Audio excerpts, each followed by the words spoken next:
Bonjour à tous, bienvenue à la Minute Marché du Capitaine. Alors aujourd'hui, on est dimanche 6 juin et c'est l'heure de votre rendez-vous analyse technique et trading. Comme d'habitude, je vous encourage à mettre un petit pouce bleu et à suivre la chaîne du Capitaine, surtout si ce contenu vous plaît. N'oubliez pas que c'est le meilleur moyen pour vous de contribuer à ce contenu. Alors avant tout, je voulais vous rappeler que la Minute Marché est disponible en format podcast. Donc maintenant, la nouvelle plateforme qu'on a ajoutée, c'est Deezer. Donc vous pouvez écouter les podcasts du Capitaine sur Deezer. Encore une fois, je rappelle que j'ai un format exclusif au podcast, c'est les interviews du Capitaine. C'est le meilleur moyen de connaître des traders, des acteurs de la communauté crypto FR. Donc, je vous invite à vous rendre sur les interviews du Capitaine. Alors, on va commencer cette analyse par une mise en garde. Pourquoi je veux commencer cette analyse par une mise en garde? Tout simplement parce que nous sommes dans un range. Nous sommes dans un range depuis maintenant un certain nombre de jours, donc je dirais à peu près 15 jours, un peu plus. Et maintenant, qu'est-ce qui se passe? C'est que vous cherchez, où la majorité des acteurs cherchent à avoir leur biais confirmé. C'est-à-dire, qu'est-ce que je veux dire par là? Ça veut dire que finalement, ceux qui sont encore haussiers, qui ont encore l'espoir d'une hausse, vont essayer d'aller chercher toutes les informations ou inconsciemment vont écouter toutes les informations qui sont en faveur de leur biais. C'est-à-dire qu'ils vont pas voir finalement l'autre côté, le revers de la médaille qui est le biais inverse, c'est-à-dire une baisse. Et pareil pour ceux qui actuellement sont extrêmement baissiers et ont perdu espoir d'une reprise. Et eux, de la même façon, vont chercher toutes les informations sur le marché, sur Twitter, sur les réseaux sociaux, qui sont en faveur de leur biais négatif. Et qu'est-ce qui se passe? Il se passe que finalement, ça va créer un effet de surprise si l'un ou l'autre des scénarios va se mettre en place. C'est-à-dire que si vous êtes haussier et que ça baisse, finalement, vous serez surpris et ça va créer des erreurs, ça va créer des pertes. Pareil, de l'autre côté. Donc, qu'est-ce qu'il faut faire? Il faut essayer de comprendre à quel moment un scénario est valable et à quel moment un autre scénario n'est plus valable. Donc, c'est ce qu'on va faire ensemble dans cette analyse technique sur le Bitcoin. Tout d'abord, je tiens à rappeler que le Shop Index est chargé à fond. C'est ce qui m'empêche de pouvoir penser qu'on va rester longtemps dans cette consolidation. Un shop chargé de façon aussi importante m'oblige à penser qu'on ne peut pas rester dans ce range encore longtemps, dans cette consolidation encore longtemps. Donc, peu importe finalement de quel côté on va se diriger, il y aura une explosion qui va se mettre en place très rapidement. Si on remet le contexte dans l'ordre, on a ici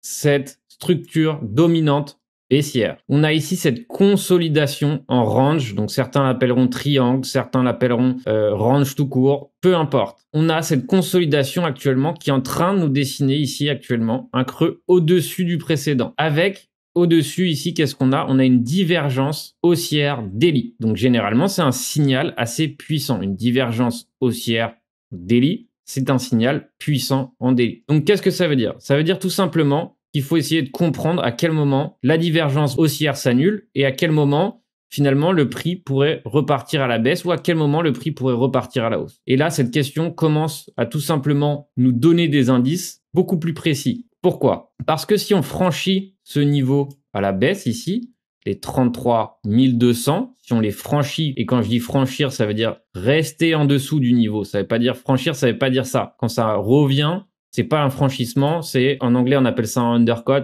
je sais pas comment on dit ici, mais ça veut dire reprendre finalement. Donc là, c'est pas du tout le cas. Donc si vraiment on franchit les 33 200, on ira visiter au minimum le bas du range. Et que se passe-t-il si on visite le bas du range? On aura deux cas de figure qui se mettront en place en cas de visite de bas du range. On aura ici un franchissement définitif. Et dans ces cas-là, on ira voir des niveaux extrêmement bas, comme les 20K, les 24K, ou alors un franchissement avec réintégration. Et ça, c'est un signal haussier. Si c'est un franchissement avec réintégration, c'est un signal haussier. Et s'il y a un vrai franchissement, c'est un signal baissier. Donc ça, c'est les différents cas de figure qui peuvent se passer à la baisse ou en tout cas en cas de continuation baissière. Donc maintenant qu'on a évoqué ce genre de scénario, on sait ce qui va se passer. On connaît le downside, on connaît à quel point on peut aller baisser et on connaît à quel moment le scénario que je viens d'évoquer se met en place. Alors maintenant, prenons le scénario inverse. Maintenant qu'on a compris ce qui peut se passer à la baisse, donc j'ai un plan éventuellement pour cette baisse, je vais avoir un plan pour cette hausse. Et le plan maintenant commence à, on va dire, se mettre en place de façon plus précise qu'il y a encore une semaine. Et quel est ce plan? Tout simplement, si ici on franchit les 39 270, donc cette résistance daily qui est assez prononcée, et en plus ça correspond aussi à la EMA 20, on voit que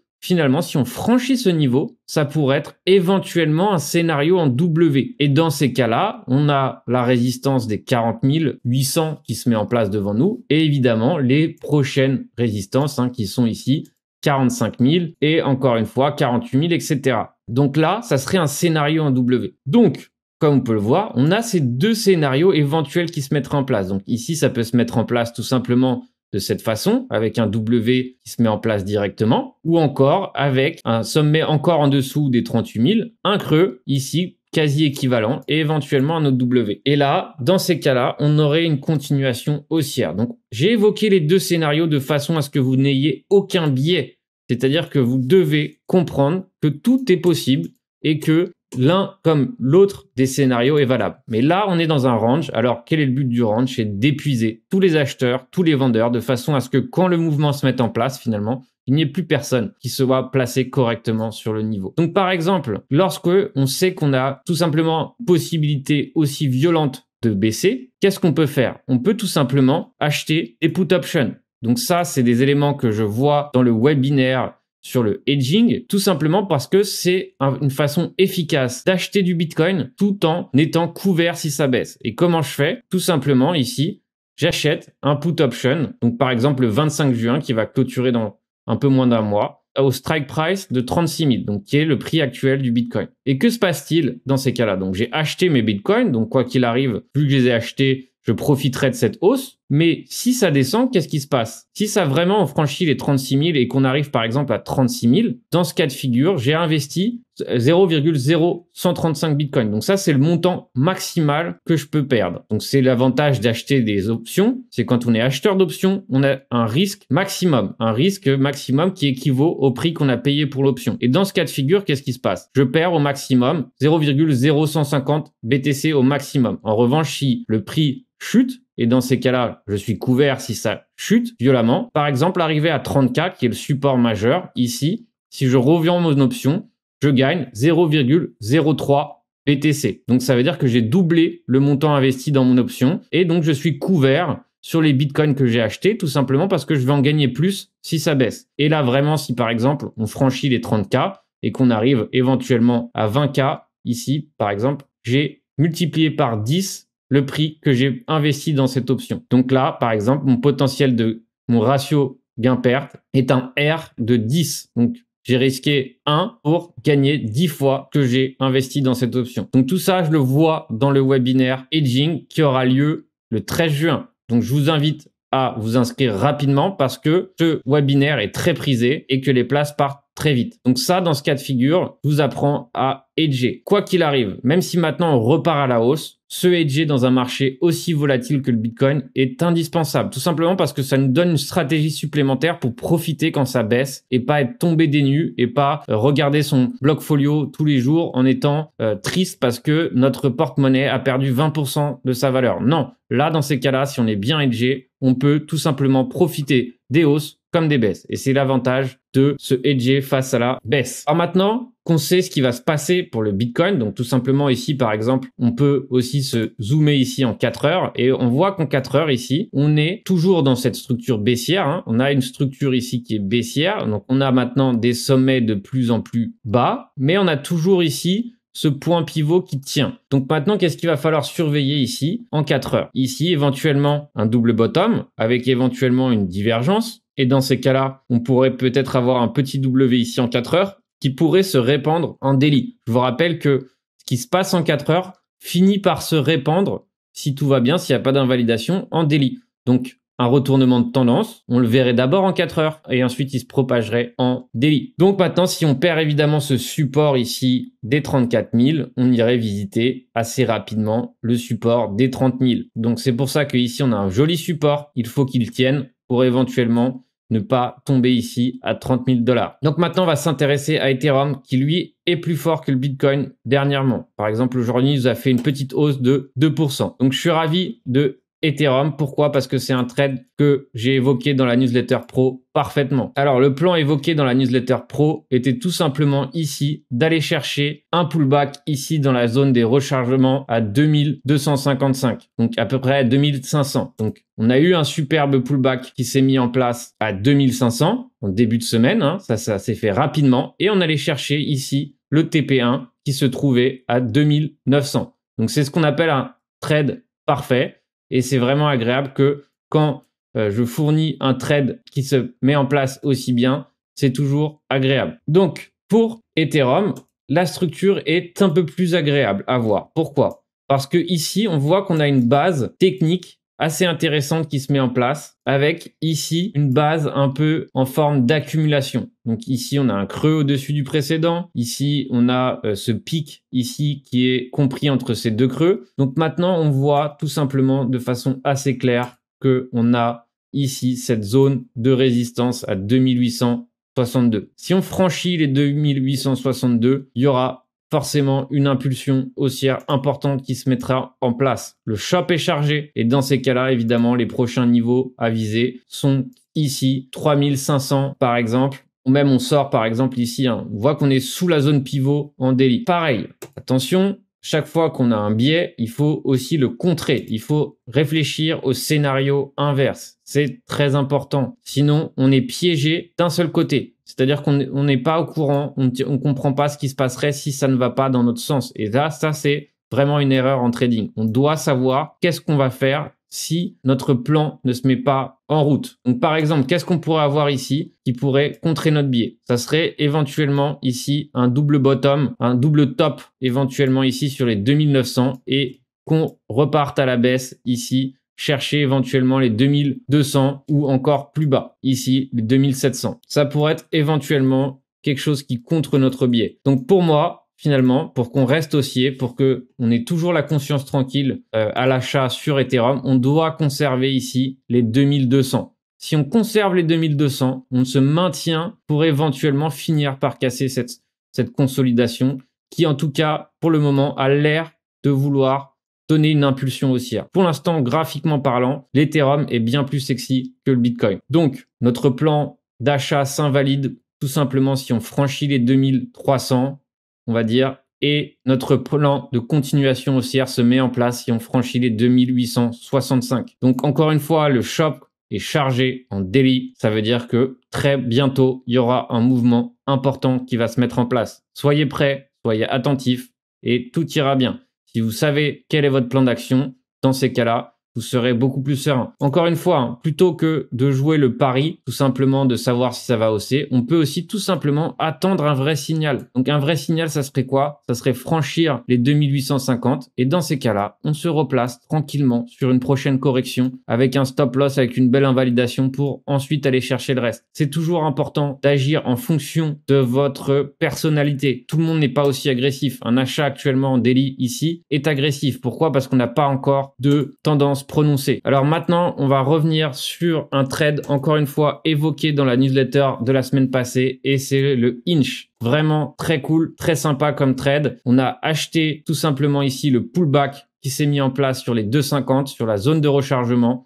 pour ensuite maintenant avoir un début de tendance haussière qui s'est mis en place. Donc comme vous pouvez le voir maintenant, on est sous le pivot. Donc on a cette grosse zone de pivot, donc on est encore dessous. Donc encore une fois, pas la peine de se précipiter, en tout cas en daily pour acheter le Inch. On peut tout simplement attendre un pullback cohérent, un pullback bien placé, un pullback astucieux. Et dans ces cas-là, par exemple, éventuellement ici, sortir Fibonacci et éventuellement acheter ici, par exemple, cette zone des 3,20 qui me semble être un pivot assez important. Donc pour l'instant, comme on peut le voir, on est en train de buter ici en daily sur cette zone de résistance. Comme on peut le voir, la mèche ici bute. Comme on peut le voir, quand on voit ces mèches comme ça, ces espèces d'étoiles du soir qui se mettent en place sur une résistance, c'est encore bearish. Ça veut dire que c'est encore en dessous de cette résistance. Donc c'est pour ça que aller chercher un achat sur des zones pivots, comme les 3,41 ou ici les 3,20, sont la stratégie que je mettrai en place, en tout cas pour acheter, pour me placer plus tard sur le Inch. Il n'y a aucune raison d'être pressé pour rentrer sur des coins actuellement. Tout simplement, soit on décide d'accumuler, dans ces cas-là, on met une petite part de capital qui décide d'accumuler pour au cas où ça reparte à la hausse, Mais en tout cas, ça sert à rien d'être en full position alors que pour l'instant, la structure, par exemple, du inch est encore baissière, bien qu'on ait un début de tendance haussière. On va voir maintenant le coin des commentaires. Je vous rappelle que chaque semaine, vous pouvez voter pour votre coin préféré. Donc, dans ce cas de figure, le coin qui a été choisi, c'est le KSM, le Kusama. Donc, le Kusama est actuellement, nous a fait, on va dire, une belle hausse, un beau squeeze haussier ici, un beau W daily. C'était assez beau. Il fallait évidemment être placé. On peut pas toujours être sur les bons coups, donc ne vous en voulez pas. Si vous n'avez pas été placé, c'est pas un drame. On peut pas trader toutes les cryptos, c'est impossible. Donc comme vous pouvez le voir ici, on a cette grosse zone ici pivot qui a été franchie à la hausse. Donc maintenant, qu'est-ce qui se passe? Maintenant, le prix est en train de nous faire un pullback daily. Très bien, ça nous donne éventuellement une opportunité de nous placer sur le Kusama. Je pense que éventuellement, on peut chercher un point d'entrée encore meilleur, éventuellement sur la zone de rechargement ici, sur les 3,72. Donc, en plus, ça correspond ici à cette résistance ici, donc ce pivot daily qui s'est mis en place, comme vous pouvez le voir ici, à 0,373 a servi de résistance jusqu'à qu'il y ait l'impulsion haussière.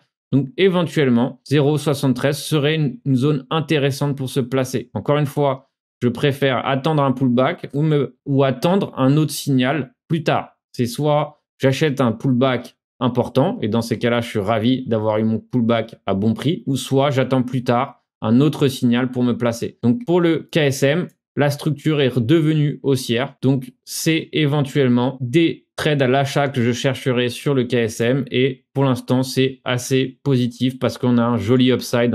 Si on va chercher ici l'ancien ATH, c'est à 600 $. Donc, c'est vraiment pas mal du tout pour un trade sur le KSM. Maintenant, on va parler de coins que j'ai dans le collimateur. Donc, c'est par exemple le Rook. Donc, le Rook est maintenant encore sous la EMA 20. Donc, ça sert encore de résistance. Attention, parce que quand on est encore sous résistance, le plus probable, c'est qu'on ait un pullback. Alors, dans ces cas-là, qu'est-ce qu'on fait? On essaye d'accumuler. On essaye d'accumuler tranquillement sur les pullbacks. Il n'y a pas besoin de rusher ces entrées. Je vous rappelle encore que la globalité du marché est encore largement baissière, surtout le Bitcoin. Si le Bitcoin nous fait une correction baissière en perdant les 30 000 $, je peux vous assurer qu'il va aspirer tout l'ensemble des cryptos avec lui. Donc, c'est pour ça qu'il est important de soit prendre des micro-risques actuellement, ou soit de se placer doucement en DCA, de placer ses billes petit à petit pour éventuellement, si ça continue de hausser, se placer.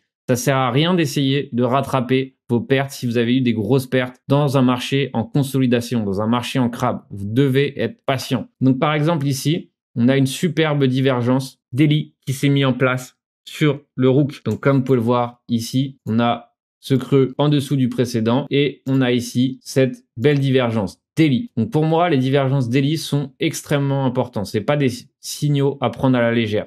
Donc là, comme vous pouvez le voir, on est encore sous la zone pivot. Comme vous pouvez le voir, cette zone est encore la zone pivot et on est encore dessous. Regardez ici, c'était une ancienne résistance qui est devenue support et maintenant qui devient résistance. Donc, comme vous pouvez le voir, on a essayé de la franchir, on a réintégré. Donc, pareil ici, je chercherai éventuellement des achats sur la zone de rechargement. Où se trouve la zone de rechargement? Elle se trouve à 0,5 de Fibonacci. Donc, par exemple, ici, éventuellement chercher des achats sur les 192 ou encore, par exemple, ici sur les 200 serait éventuellement pour moi la zone de rechargement. Donc, encore une fois, il n'y a pas de rush à avoir. Il ne faut pas se presser. Mais le shop daily est chargé, ce qui fait que la prochaine impulsion pourra être haussière. Tout en gardant en tête que si le Bitcoin chute, il va emporter toutes les cryptos avec. Donc encore une fois, gardez du capital au frais pour si ça se met en place. Ayez un plan structuré avec des pourcentages de pertes accordés à chaque plan. Réfléchissez toujours à tous les cas de figure qui peuvent se mettre en place. N'ayez jamais un seul scénario. Attention à tout ce que vous écoutez sur les réseaux sociaux, à ne pas avoir votre biais nourri par des commentaires qui vous plaisent, qui vont dans votre sens. N'oubliez pas, on est sur un marché maintenant qui est bien plus technique, bien plus difficile à trader que précédemment où tout montait. Donc, soyez vigilants, prudents, n'écoutez pas tout et n'importe quoi, ayez toujours votre propre avis. Et maintenant, la minute marché est maintenant terminée. Comme d'habitude, je vous encourage largement à mettre un petit commentaire, à mettre un petit pouce bleu si cette minute marché vous a plu et surtout à suivre la chaîne du Captain. Nous, on se retrouve sur les réseaux sociaux en live 2 à 3 fois par semaine sur Twitch et je vous invite évidemment, bien sûr, à rejoindre mon Discord. Bon trading à tous!